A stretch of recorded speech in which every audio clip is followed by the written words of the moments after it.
আচ্ছা, আজ আমরা সৌরেনদের বইয়ের ভেক্টর বীজগণিত অধ্যায়ের অতি সংক্ষিপ্ত প্রশ্ন নিয়ে আলোচনা করব। আগের দিন আমরা ভেক্টর বীজগণিত অধ্যায়ের যে সূত্র বা প্রয়োজনীয় তথ্য যেগুলো দরকার সেগুলো নিয়ে আলোচনা করেছি।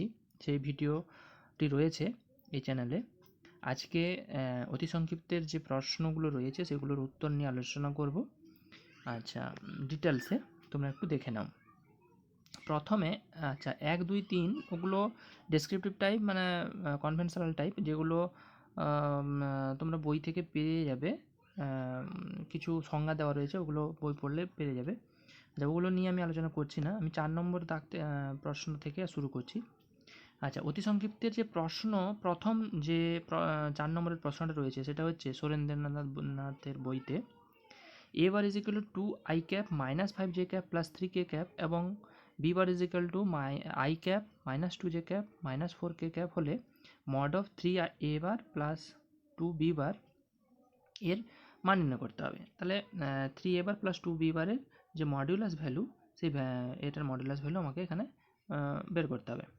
তো প্রথমে কি করব আমরা, 3 a বার প্লাস 2 b বার এইটার ভেক্টর, যে ভেক্টরটা হচ্ছে সেটা আমি কি হচ্ছে সেটা বের করে নেব। আচ্ছা, 3 ইন্টু এ বার মানে কত, যেটা দেওয়া রয়েছে সেটা লিখব, প্লাস 2 ইন্টু বি বার। দুটোকে সলিউশন করলে আমরা পাচ্ছি এটা 8 I cap minus 19 J cap plus K cap. আচ্ছা, এখন মডিউলাস ভ্যালু মানে যেটা দেওয়া রয়েছে 3 a বার প্লাস 2 b বার, যেটা একটা ভেক্টর হচ্ছে সেটা হচ্ছে এইটা। তার মডিউলাস ভ্যালু মানে আমরা জানি মড অফ এইটা সমান হচ্ছে মড অফ এই ভেক্টরটা, এবং সেটার মডিউলাস ভ্যালু হচ্ছে রুট ওভার এই 8 square plus minus 19 square plus 1 square. 8 square 24 আর মাইনাস 19 স্কোয়ার হচ্ছে 361 হচ্ছে 361 প্লাস 1 যোগ করলে 426 রুট। আচ্ছা, এটা হচ্ছে অ্যান্সার। এটা প্রথম প্রশ্ন হলো। আচ্ছা, 5 নম্বর প্রশ্ন কী দেওয়া রয়েছে? 5 নম্বর প্রশ্নে বলা রয়েছে যে এ বার এবং বি বার দেওয়া রয়েছে, তাহলে এ বার প্লাস বি বার বের করতে হবে এবং mod of a bar plus b bar বের করতে হবে। আচ্ছা, এটাই একই রকম 4-এর প্রশ্নের মতো। 4-এর যে প্রশ্নটা দেওয়া রয়েছে এখানে, 4-এর প্রশ্ন আর 5-এর প্রশ্ন সেম টাইপ। এটা আর করে দিচ্ছি না, একই রকম 4-এর প্রশ্নের মতো হবে। আচ্ছা, এবার চলে যাচ্ছে 6 নম্বর দাগের প্রশ্নেতে। 6 নম্বর দাগের প্রশ্নতে কী দেওয়া রয়েছে, যদি আলফা বার একটা ভেক্টর এইভাবে দেওয়া থাকে I cap 2 I cap minus 5 J cap plus 4 K cap, এবং বিটা বার সমান হচ্ছে I cap minus 4 J cap plus 6 K cap হলে 2 আলফা বার মাইনাস বিটা বার ভেক্টর নির্ণয় করতে হবে, এবং 2 আলফা বার মাইনাস বিটা বার ভেক্টরের অভিমুখে একটি একক ভেক্টর নির্ণয় করতে হবে। আচ্ছা, এখানে তাহলে প্রথমে আমরা বের করে নেব এই 2 আলফা বার মাইনাস বিটা বার। 2 আলফা বার মাইনাস বিটা বার যে ভেক্টরটা সেটা কি হবে, 2 ইন্টু আলফা বার যেটা দেওয়া রয়েছে সেটা লিখবো, মাইনাস হচ্ছে বিটা বার। আচ্ছা, এটাকে সলিউশন করলে আমরা পাচ্ছি 3 I cap minus 6 J cap plus 2 K cap. তাহলে কি হচ্ছে, 2 আলফা বার মাইনাস বিটা বার সমান হচ্ছে এটা 3 I cap minus 6 J cap plus হচ্ছে 2 কে ক্যাপ। আচ্ছা, এখন তাহলে এর মডুলাস ভ্যালু মড নিলে যেটা হয় root over of 3 square plus minus 6 square minus হচ্ছে 2 স্কোয়ার, যেটাকে সলিউশন করলে আমরা পাচ্ছি রুট 49 সমান হচ্ছে 7। আচ্ছা, একক ভেক্টরের ফর্মুলা আমরা কি জানি? একক ভেক্টরের ফর্মুলা জানি, যদি এবার একক ভেক্টর আমরা বার করি তাহলে কি হয়, তার একক vector a cap a bar by mod of a bar হয়, আমরা জানি। তাহলে এক্ষেত্রে একই রকমভাবে আমরা যে এক্ষেত্রে দেওয়া রয়েছে 2 আলফা বার, এখানে 2 আলফা বার দেওয়া রয়েছে, মানে এই 2 আলফা বারের যে মাইনাস বিটা বার যে অভিমুখে একক ভেক্টর, তাহলে সেটা কী হবে, যে ভেক্টরটা দেওয়া রয়েছে সেই ভেক্টরটা বাই তার মডুলাস ভ্যালু। তাহলে সমান হচ্ছে এর মডুলাস ভ্যালু হচ্ছে 7, তাহলে 1/7 ইন্টু যে ভেক্টরটা বেরিয়েছে সেইটা, তাহলে এইটাই হচ্ছে ইউনিট ভেক্টর এই ভেক্টরের অভিমুখে। আচ্ছা, নেক্সট কোশ্চেনে চলে যাচ্ছি। 7 নম্বরের প্রশ্ন। 7 নম্বরের প্রশ্নতে কী রয়েছে, যে দেখাও যে minus I cap plus j cap minus 4 I cap minus 6 J cap 5 I cap plus 5 J cap এই ভেক্টর তিনটি একটি সমকোণী ত্রিভুজের তিনটি বাহুকে নির্দেশ করে। আচ্ছা, এটা আমাকে প্রমাণ করতে হবে। আচ্ছা, এটা প্রমাণ করার জন্য প্রথমে আমি ধরে নিচ্ছি এ বার একটা প্রথম ভেক্টরটা, যেটাকে এ বি বার মানে এ বি লাইন ধরে নিচ্ছি। আচ্ছা, বি বার একটা ভেক্টর, সেটা হচ্ছে বিসি ভেক্টর ধরে নিচ্ছি, বিসি বাহু ধরে নিচ্ছি। আর সি বার একটা ভেক্টর, সেটা হচ্ছে এইটা, যেটাকে এসি ভেক্টর হিসেবে আমরা এসি বাহু হিসেবে ধরে নিচ্ছি। আচ্ছা, এবার প্রত্যেকটা আমি মডুলাস ভ্যালু বের করব। যেহেতু এখানে বলেছে সমকোণী ত্রিভুজের 3টি বাহু, তাহলে আমরা পিথাগোরাসের যে উপপাদ্য রয়েছে সেই পিথাগোরাসের উপপাদ্য অনুযায়ী আমরা যদি 3টে বাহু পিথাগোরাসের যে থিওরি, সেই থিওরিটা যদি হোল্ড করাতে পারি, অর্থাৎ a square plus b square is equal to যদি সি স্কোয়ার, এরকম টাইপের যে থিওরিটা রয়েছে সেই থিওরিটা যদি হোল্ড করাতে পারি, তাহলে কি হবে যে এটা আমি বলতে পারবো যে এগুলো 3টি বাহু সমকোণী ত্রিভুজের। তাহলে সেই জন্য আমরা প্রথমে এই মডুলাস ভ্যালুগুলো বের করবো না, বাহুগুলোর দৈর্ঘ্য বের করে নেব। মডুলাস ভ্যালুগুলো বের করার জন্য কী হবে, মড অফ এবার মানে রুট ওভার অফ 1+1 মানে হচ্ছে √2, এটা হচ্ছে এটারও modulus value root over of 4² + 6² সমান সেখানে √52, আর হচ্ছে মড সি সমান হচ্ছে এটা √50। তাহলে আমরা এখানে দেখতে পাচ্ছি যদি মড সি আর মড এ বার যোগ করি তাহলে আমি মড বি বার পেয়ে যাচ্ছি, এটা হোল স্কোয়ারটা। তাহলে সেখান থেকে এটা, তাহলে এখানে দেখতে পাচ্ছি পিথাগোরাসের উপপাদ্য মেনে চলে। তাহলে আমি এখান থেকে কি বলতে পারবো যে প্রদত্ত ভেক্টর 3টা সমকোণী ত্রিভুজের হবে 3টি বাহু। আচ্ছা, এবার 8 নম্বর প্রশ্ন কি বলেছে, 8 নম্বর প্রশ্ন বলা রয়েছে এ বি সি একটা বিন্দুর অবস্থান ভেক্টর দেওয়া রয়েছে -5i cap plus j cap, 5i cap plus 5j cap, এবং আর একটা দেওয়া রয়েছে 10i cap plus 7j cap. তাহলে আমাকে এখান থেকে দেখাতে হবে এ বি সি বিন্দু 3টি সমরেখ। আচ্ছা, সমরেখ প্রমাণ করার ক্ষেত্রে যেহেতু 3টা বিন্দু দেওয়া রয়েছে, ধরো এটা একটা বিন্দু, এটা একটা বিন্দু, এটা একটা বিন্দু, তাহলে এগুলো একই সরলরেখায় থাকতে গেলে কি হবে, এটা এ, এটা বি, এটা সি। তাহলে এই জায়গাটা আমি তাহলে একই সরলরেখায় থাকতে গেলে আমি ফার্স্টে এ বি বের করে নেব, তারপরে বি সি বের করে নেব বা এ সি বের করে নেব, দিয়ে আমরা দেখব যে এই দুটোর মধ্যে কোনো সম্পর্ক আছে কিনা।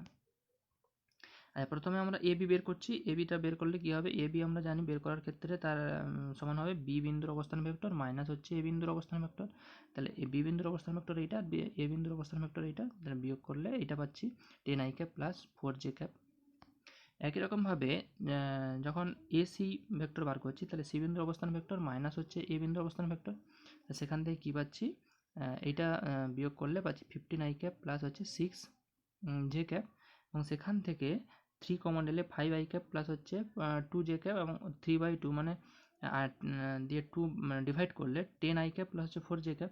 এটা করার কারণ হচ্ছে এটাকে, এই যে দেখো এখানে এবি বার যেটা বেরিয়েছে, এই যে এবি বার যেটা বেরিয়েছে এটার সঙ্গে ওটা সম্পর্ক তৈরি করার জন্য আমরা এখানে 2 দিয়ে ভাগ করলাম। তাহলে কী পাচ্ছি 3/2 ইন্টু এ বি বার। তাহলে আমি বলতে পারছি যে একটা ভেক্টর আর একটা কনস্ট্যান্ট টার্ম ইন্টু আর একটা ভেক্টরের সঙ্গে সমান হচ্ছে, তাহলে বলতে পারি এ বি সি বিন্দু 3টি একই সরলরেখায় অবস্থিত। আচ্ছা, 9 দাগের যে প্রশ্নটা সেটা একই রকম 8-এর মতোই হবে, সেটা আর নিয়ে আলোচনা করছি না, একই প্রশ্ন। এবার চলে যাচ্ছি 10 নম্বর প্রশ্নে। 10 নম্বর প্রশ্নে কী দেওয়া রয়েছে, এবার একটা ভেক্টর দেওয়া রয়েছে i cap plus j cap, b bar আর একটা ভেক্টর দেওয়া রয়েছে 4i cap minus j cap. তাহলে তোমাকে 2a বার মাইনাস বি বার ভেক্টরের অভিমুখে একক ভেক্টর বের করতে হবে, এবং তার সঙ্গে 2a বার মাইনাস বি বার ভেক্টরের অক্ষ দুটি বরাবর যে ভেক্টর ও স্কেলার উপাংশ রয়েছে সেগুলো বের করতে হবে। আচ্ছা, প্রথম কাজ হচ্ছে আমাদের 2a বার মাইনাস বি বার এই ভেক্টরটাকে বের করে নেওয়া। সেটা বের করবো কীভাবে, ডাইরেক্ট মান বসাবো, তাহলে আমি পেয়ে যাব কত হচ্ছে -2i cap plus 3j cap. আচ্ছা, এখন এই তার মডুলাস ভ্যালুটা বের করে নেব। মডুলাস ভ্যালু তাহলে হচ্ছে কত, mod of -2 square plus 3 square সমান হচ্ছে √13। আচ্ছা, এখন তাহলে এই ভেক্টর এর অভিমুখে একক ভেক্টর কী হবে না, ওই ভেক্টর বাই মডুলাস তার মডুলাস ভ্যালু সমান হচ্ছে 1/√13 ইন্টু -2i ক্যাপ প্লাস হচ্ছে 3j ক্যাপ। আচ্ছা, এখানে 2i ক্যাপ মাইনাস বি বার যেটা দেওয়া রয়েছে মানে 2a বার মাইনাস বি বার ভেক্টরের অক্ষ দুটি বরাবর যে ভেক্টর উপাংশ দুটি হবে, তাহলে কি হবে, এটা হচ্ছে এক্স অক্ষ বরাবর ভেক্টর উপাংশ -2i ক্যাপ, আর যে ওয়াই অক্ষ বরাবর ভেক্টর উপাংশ এটা 3j ক্যাপ, এবং স্কেলার উপাংশ কি হবে, এক্স অক্ষ বরাবর হচ্ছে -2 আর ওয়াই অক্ষ বরাবর 3, এই দুটো। এবার রয়েছে 11 দাগের প্রশ্ন। 11 দাগের প্রশ্নতে কী বলা রয়েছে, দুটি প্রদত্ত বিন্দু পি ও কিউ এর অবস্থান ভেক্টর যথাক্রমে দেওয়া রয়েছে এটা এবং এটা, 8i ক্যাপ প্লাস হচ্ছে 3j ক্যাপ এবং হচ্ছে 2i cap minus 5j cap. আচ্ছা, এখানে পি কিউ বার ভেক্টরের মান এবং দিক নির্ণয় করতে হবে।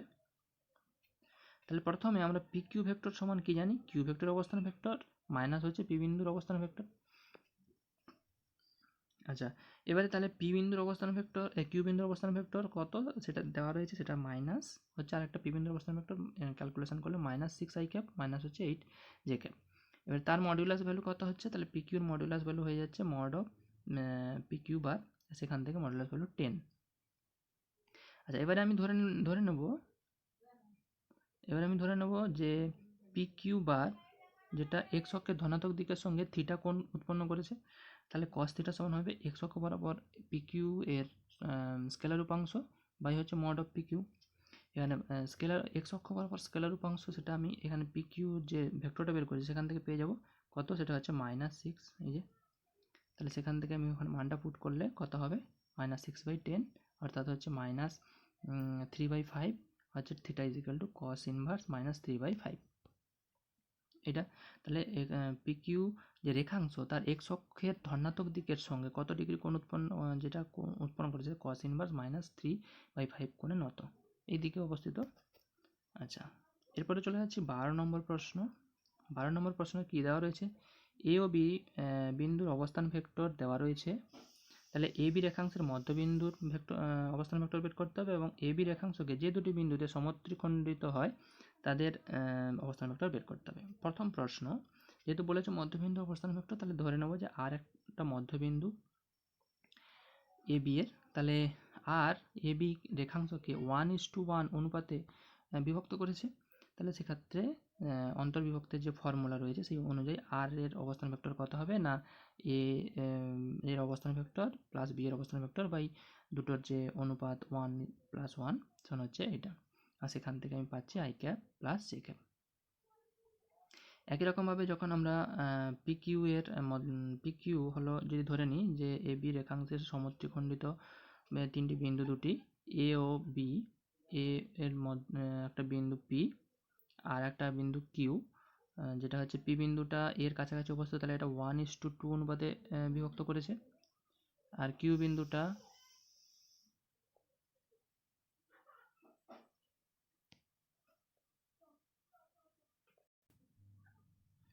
আর কিউ বিন্দুটা হচ্ছে বি বিন্দুর কাছাকাছি অবস্থিত, তাহলে এটা 2:1 অনুপাতে বিভক্ত করেছে।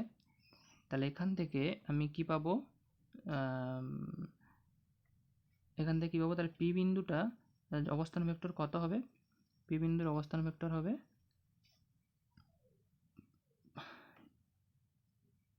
এইটা প্লাস ইন্টু 1 প্লাস হচ্ছে 2 ইন্টু এই পার্টটা, তাহলে সমান বাই হচ্ছে 1+2, আর এখান থেকে তাহলে এটা ক্যালকুলেশন করলে এটা পাচ্ছি, আর এটা অ্যান্সার এটা হবে।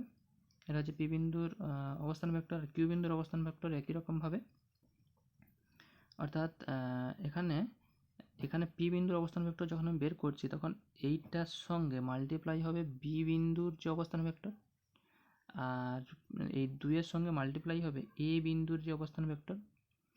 একই রকমভাবে কিউ বিন্দুর যখন আমি বের করব তখন এই 2-এর সাথে মাল্টিপ্লাই হবে বি এর অবস্থান ভেক্টর, আর 1-এর সাথে মাল্টিপ্লাই হবে এ এর অবস্থান ভেক্টর। ঠিক আছে, সেখান থেকে একই রকমভাবে তাহলে কিউ বিন্দুর অবস্থান ভেক্টর কত হচ্ছে, 2 ইন্টু বি বিন্দুর অবস্থান ভেক্টর প্লাস হচ্ছে এ বিন্দুর অবস্থান ভেক্টর 1 ইন্টু, তাহলে সেখান থেকে 7 জে ক্যাপ। আচ্ছা, এরপরে চলে যাচ্ছি 13 নম্বর প্রশ্নে, যে ত্রিভুজের শীর্ষবিন্দু তিনটি এ বি সি এই তিনটা স্থানাঙ্ক দেওয়া রয়েছে, মধ্যমা তিনটি ছেদবিন্দুর অবস্থান ভেক্টর নির্ণয় করতে হবে। আচ্ছা, এই প্রশ্নের ক্ষেত্রে আমি প্রথমে একটা ত্রিভুজ এঁকে নেব এ বি সি, যেখানে এ বিন্দুর অবস্থান ভেক্টর দেওয়া রয়েছে, বি বিন্দুর অবস্থান ভেক্টর দেওয়া রয়েছে, স্থানাঙ্ক দেওয়া রয়েছে, সেখান থেকে আমরা অবস্থান ভেক্টর বের করে নিতে পারবো, সেগুলো এই যে বের করে নিয়েছি তিনটে। জি বিন্দু হচ্ছে মধ্যমা তিনটির ছেদবিন্দু, তাহলে যা এডি মধ্যমার উপর অবস্থিত, এবং এই ডিটা হবে বি এবং সি এর মধ্যবিন্দু। আবার জি, যেহেতু আমরা জানি মধ্যমা তিনটি তারা যে কোনো মধ্যমাকে 2:1 অনুপাতে বিভক্ত করে, তাহলে জি বিন্দুটা এডি মধ্যমাকে 2:1 অনুপাতে বিভক্ত করবে।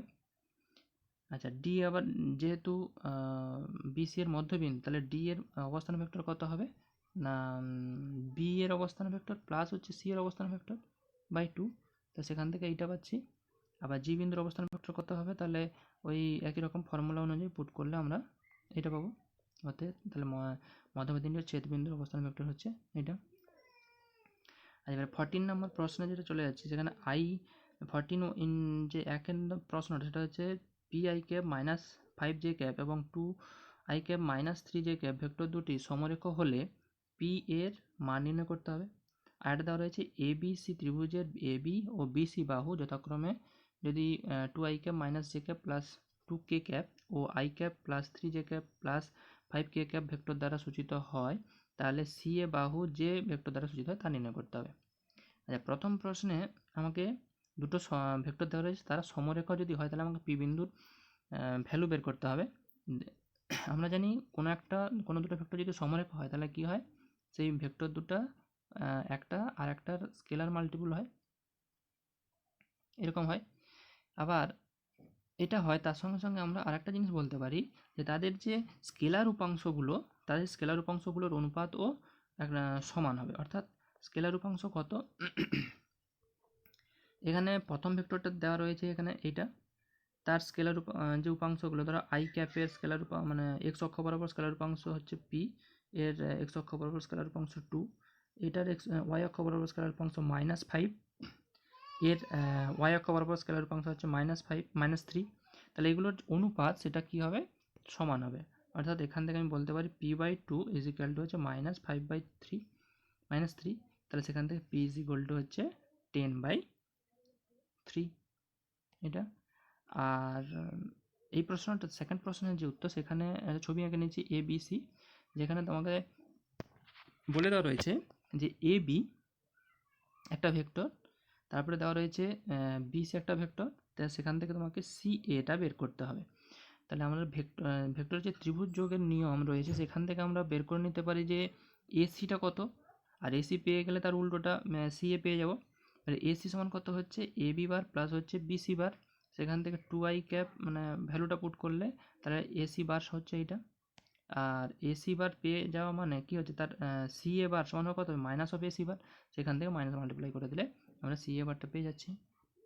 আর 15 অর্থাৎ লাস্ট প্রশ্ন যেটা দেওয়া রয়েছে সেটা হচ্ছে এরকমই, এ ও বি বিন্দু দুটির অবস্থান ভেক্টর যথাক্রমে 3i cap minus j cap plus 7k cap, আর একটা রয়েছে 4i cap minus 3j cap minus k cap হলে এ বি বার ভেক্টরের মান ও তার দিক বা ডাইরেকশন কোসাইনগুলি নির্ণয় করতে হবে। আচ্ছা, এ বি বার তাহলে কত হবে, বি বিন্দুর অবস্থান ভেক্টর মাইনাস হচ্ছে এ এর অবস্থান ভেক্টর, সেটা সেখান থেকে বিয়োগ করে দিলে আমরা এ বি বারটা পেয়ে যাচ্ছি, এটা সহজেই পেয়ে যাব। আর এবারে বলছে দিক কোসাইন গুলো নির্ণয় করতে হবে। দিক কোসাইনগুলো নির্ণয় করার ক্ষেত্রে কী হবে, এই ক্ষেত্রে আমি প্রথমে মড অফ এবার বের করে নেবো, সেটা কত হচ্ছে √69। আচ্ছা, মড অফ এটা বেরিয়ে যাওয়ার পরে আমরা প্রথমে কী করবো, এখন এ বি ভেক্টরের এক্সের ধনাত্মক অক্ষ বরাবর দিক কোসাইন কত হবে, সমান হবে এক্স অক্ষ বরাবর স্কেলার উপাংশ বাই হচ্ছে mod of a b bar. Mod of a b বারের মান তো জানি, পেয়ে গেছি। আর এক্স অক্ষ বরাবর স্কেলার উপাংশ কত হচ্ছে 1, সেটা আমি দেখে নিচ্ছি আরেকবার। এক্স অক্ষ বরাবর স্কেলার উপাংশ হচ্ছে তাহলে এখান থেকে 1, আর ওয়াই অক্ষ বরাবর পেয়ে যাচ্ছি -2, আর জেড অক্ষ বরাবর পেয়ে যাচ্ছি -8, এইগুলো।